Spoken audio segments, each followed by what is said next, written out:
À approche de l'élection présidentielle camerounaise de 2025, le paysage politique connaît un changement majeur qui laisse présager des bouleversements majeurs dans l'issue du prochain scrutin. Désolé de vous interrompre, ce rapport peut contenir des commentaires soumis au choix de l'auteur. S'il vous plaît, si vous êtes nouveau sur cette chaîne, veuillez vous abonner et activer la cloche de notification. De cette façon, vous serez averti lorsque nous publierons de nouveaux rapports sur cette même chaîne. Merci. Cabral Libby, les luttes intestines au premier plan. Cabral Libby, arrivé 3e à la dernière élection présidentielle, est actuellement au centre de plusieurs événements cruciaux. Libby envisageait d'organiser un congrès du Parti de la Réconciliation Nationale du Cameroun, PCRN, qu'il dirige, mais le vice-gouverneur de Kribi a changé d'avis et l'a interdit au motif que des discordes internes pourraient troubler l'ordre du pays.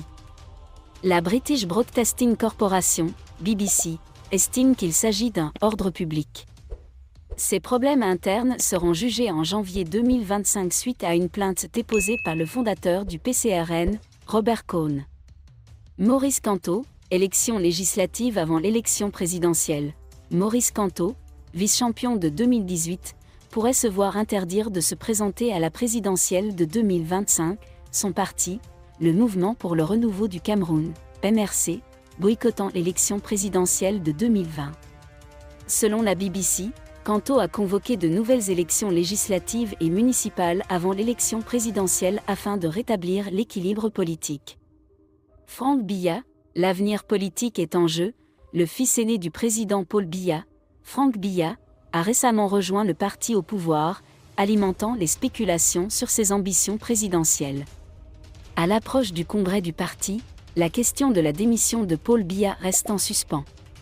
Les SDF Post-Fru-Ndi, le Social Democratic Front, SDF, fondé par Nijong Fru-Ndi, récemment décédé, s'apprête à organiser sa première élection présidentielle sans son fondateur emblématique.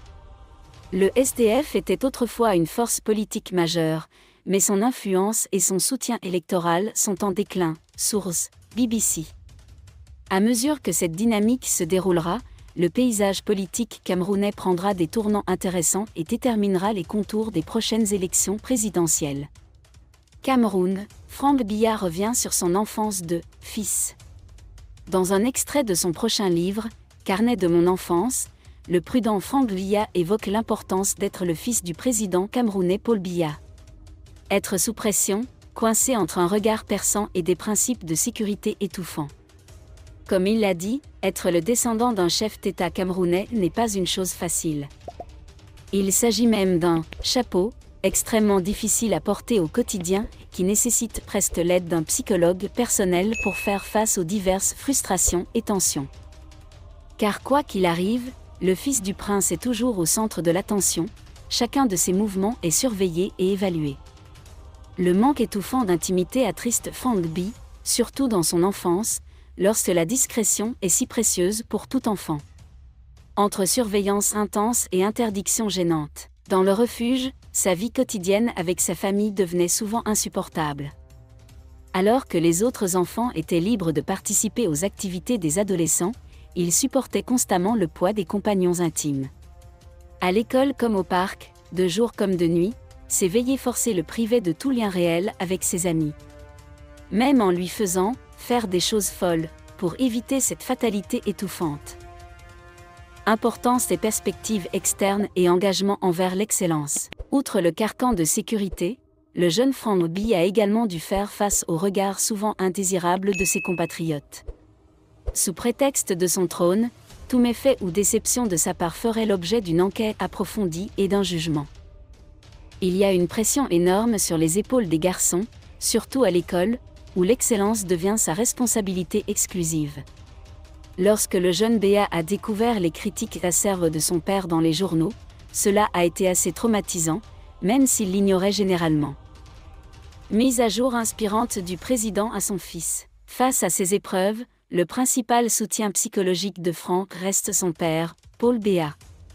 Malgré son quotidien chargé, il trouvait toujours le temps d'écouter et de réconforter son fils blessé.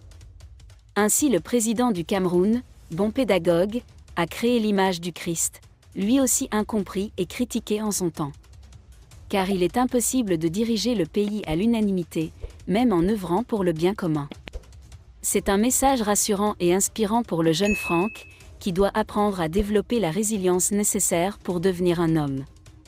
Merci d'être resté avec nous jusqu'à ce point, comme toujours pour promouvoir la liberté d'expression. Laissez vos opinions à ce reportage dans la section commentaires ci-dessous. Si vous avez aimé cette vidéo, merci de liker, partager, commenter et surtout vous abonner à la chaîne. Et on se retrouve très vite pour une prochaine vidéo.